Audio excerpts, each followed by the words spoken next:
इन दोनों फोटोज को देखो, इन दोनों में से ये वाला ज्यादा अट्रैक्टिव है क्योंकि ऑब्वियसली इसमें थोड़े मोड़े इम्परफेक्शंस है या कह लो थोड़ी सी एसिमेट्री है। वेयरएज जो दूसरा पिक है, दूसरे वाले पिक में एसिमेट्री के कारण ही पूरा चेहरा खराब हो चुका है। अगर यही चीज तुम्हारे साथ हो रही है देन ये वीडियो पूरा देखना, आई गारंटी यू तुम्हें तुम्हारे एसिमेट्री का सॉल्यूशन मिल जाएगा इस वीडियो में। और लास्ट के जो 2 पॉइंट्स है वो सबसे इंपॉर्टेंट पॉइंट्स है, तो उन दोनों पॉइंट्स को प्लीज मिस मत करना। तो मैं तुम्हें एसिमेट्री कैसे होती है और साथ ही साथ तुम कैसे उस चीज को होने से रोक सकते हो एज वेल एज उसका सॉल्यूशन भी बताने वाला हूँ। तो आओ देखते हैं कि एसिमेट्री होती क्यों है और तुम इसे रोकने के लिए क्या क्या कर सकते हो।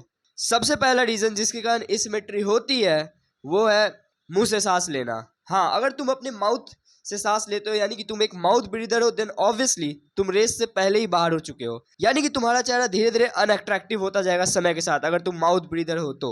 इसलिए stop breathing from your mouth and अपनी नोज की शक्तियों का इस्तेमाल करो और अपने अट्रैक्टिवनेस को बढ़ाओ। अरे बट साहिल, रात में मुझे कैसे पता चलेगा मैं सोते हुए मुंह से सांस लेता हूँ या नाक से सांस लेता हूँ?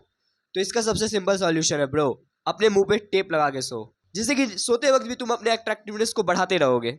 दूसरा रीजन जो कि एसिमेट्री काउज करता है वो है एक ही साइड को हमेशा टिल्ट होके सोना। अगर तुम लेफ्ट साइड टिल्ट होके सोते हो देन स्लोली बट श्योरली तुम्हारा चेहरा लेफ्ट के साइड टिल्ट होता जाएगा, वेयरएज अगर तुम राइट की साइड होके सोते हो देन तुम्हारा चेहरा धीरे धीरे राइट के साइड होते जाएगा। तो हमेशा कोशिश करो कि तुम अपने बैक पे ऊपर सो। बट अगर तुम्हारा फेस किसी एक साइड ज्यादा सोने के कारण ऑलरेडी डैमेज हो चुका है यानी कि एक साइड टिल्टेड हो चुका है देन इसका सॉल्यूशन ये है कि तुम अपोजिट साइड होके सोना शुरू कर दो।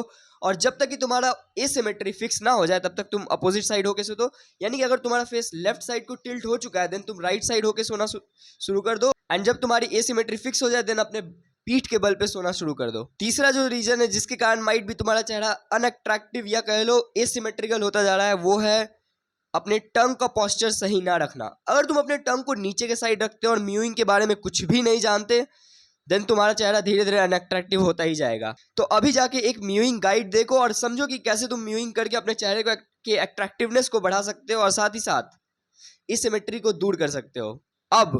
अभी से जो मैं लास्ट के 2 टिप्स बताऊंगा वो बहुत इंपॉर्टेंट है, तो कान खोल के सुनना। तो सबसे पहला जो चीज है वो ये है कि किसी का भी फेस 100% सिमेट्रिक कभी नहीं होता है, यानी कि हमेशा सभी के फेसेस में एसिमेट्री होती ही होती है। अगर तुम्हारा फेस जेनेटिकली एसिमेट्रिक है यानी कि तुम्हारे फेस में इम्परफेक्शन है genetically then it can not be fixed.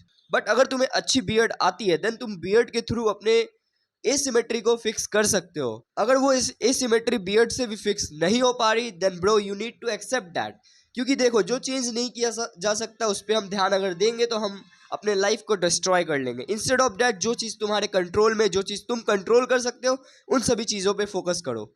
और मैं लास्टली यही बोलूँगा कि 100% सिमेट्री किसी की नहीं होती, हमेशा इम्परफेक्शंस होते ही हैं।